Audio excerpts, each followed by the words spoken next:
Always make sure to clean the kitchen before you go to cooking and wash them dishes. Get that nasty out of there. Bite to you, Chef-O. Go ahead and get you a pack of that buttermilk chicken ranch seasoning. Make sure it's the seasoning and not the dip recipe.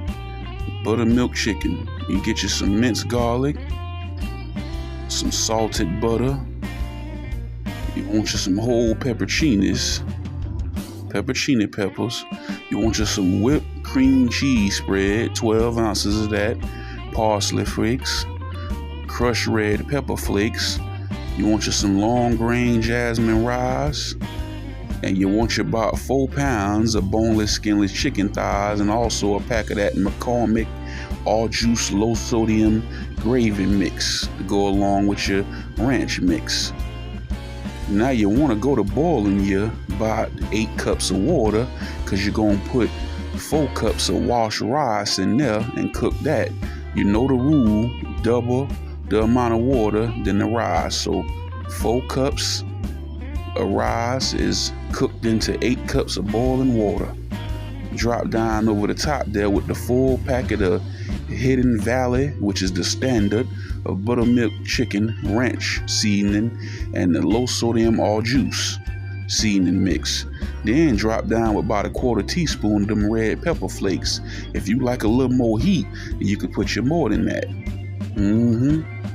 Then I came down in there with a light little bit of that pepperoncini juice that's sitting in the jar and a whole stick of butter. Then you want you at least 7 to 8 of them pepperoncini peppers. Some people put more. Old Chef-O put more this time too, because we had a lot of meat. Then drop down in there with 2 teaspoons of minced garlic and your 12 ounces of whipped cream cheese. Yes, yes, yes. And this is your Mississippi Crock-Pot chicken recipe. A spinoff of the Mississippi pot roast recipe, which we did in our last episode. Yes, yes, yes. We working with these pepperoncini peppers. So drop your 4 cups of washed rice down in your 8 ounces of boiling water. You know, when that thing go to simmer, you want to put your top on that, let that thing simmer about 15 minutes till it absorb that water. And the recipe calls for this here to be on 3 hours at high. Now here we are 5 hours later, because I had already put it on 3 hours and I wasn't satisfied with the tenderness of our boneless, skinless chicken thighs. Sure wasn't.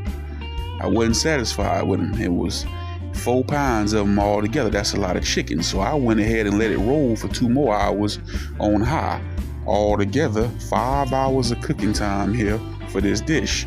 And then I went to just grabbing them pieces, them boneless, skinless pieces with them tongs there, and they just went to breaking up and shredding up and everything else. Now, if you want to, you can take out each individual one and shred it yourself, but this was good enough for old Chef-O. Once again, it's Chef-O Mississippi chicken recipe in the crock pot. Yes, yes, yes. Look at this here.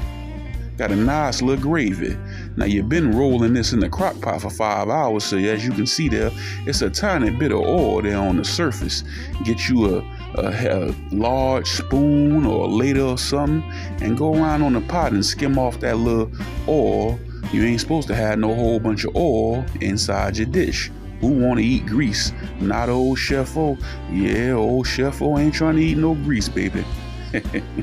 Yes, yes, yes. So then what you want to do after this is you want to go down in there with your rice. You want to go to dropping your rice. Your 4 pounds, your 4 cups of rice ought to be done. Excuse old Chef-O.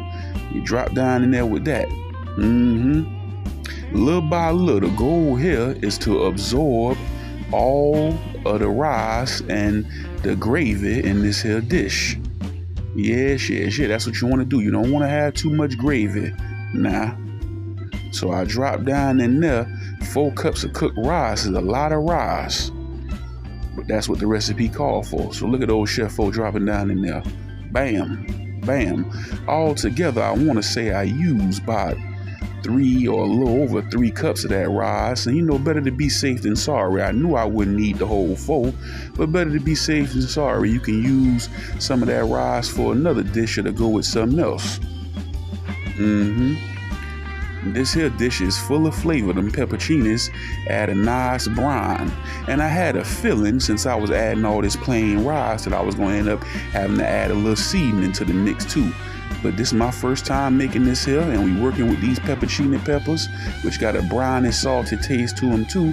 So we said we gonna see how it goes. So I went to folding that rice in. And remember, whenever I tell you to add rice to some hot liquid gravy or a hot dish like this, I tell you don't stir it. You don't want it to get gummy in there and be like gumbo rice. You don't want it to be like that, you know. So fold it in there. Just go to folding it. And look how juicy that is. See how all that gravy down in there? You don't want all that. You don't want your finished product in your dish to be like that. This ain't no soup or no stew here. I mean, we don't half cook or half do it on the Chef 4 channel. We trying to absorb everything in this here crock pot. Old Chef 4 love him a good old crock pot dish. Low and slow, baby. Now look at that. I wasn't satisfied with that, so old Chef 4 went to dropping down in there with some more of that long grain jasmine rice. That's the best rice you can go with, in my opinion. Long grain jasmine rice, that basmati rice, or whatever it is you like to cook, but I prefer this here and that basmati rice. But we dropping down in there, you know, we gonna give it another mix. Look at this here. It's thickening up in there too. Now that plain rice gonna take away from that saltiness in there. So as you can see at the end, you know, I had tasted this. You always want to do a taste test before you complete your dish. And I felt like it was good, but it needed to be taken to the next level. So Chef 4, in addition to some dried parsley, dropped down in there, as you gonna see here, with some ground black pepper, not too much, and a little bit of table salt over the top, and mix that in there too. Then you're finished and you're ready to plate up. If you want to throw some more, drop down with some more parsley. That's up to you. And this here is fire. Y'all ain't getting nothing to eat. You got to make your own. Like, share, and subscribe. Hit that notification bell so you can stay tapped in as well, baby. And if I had to make a comparison, I would say both of these here is fire. This one and the Mississippi pot roast in the last episode. But I personally prefer that pot roast. But I'm putting both of them in rotation, baby. Yes. Chef 4 love, y'all. I'm out.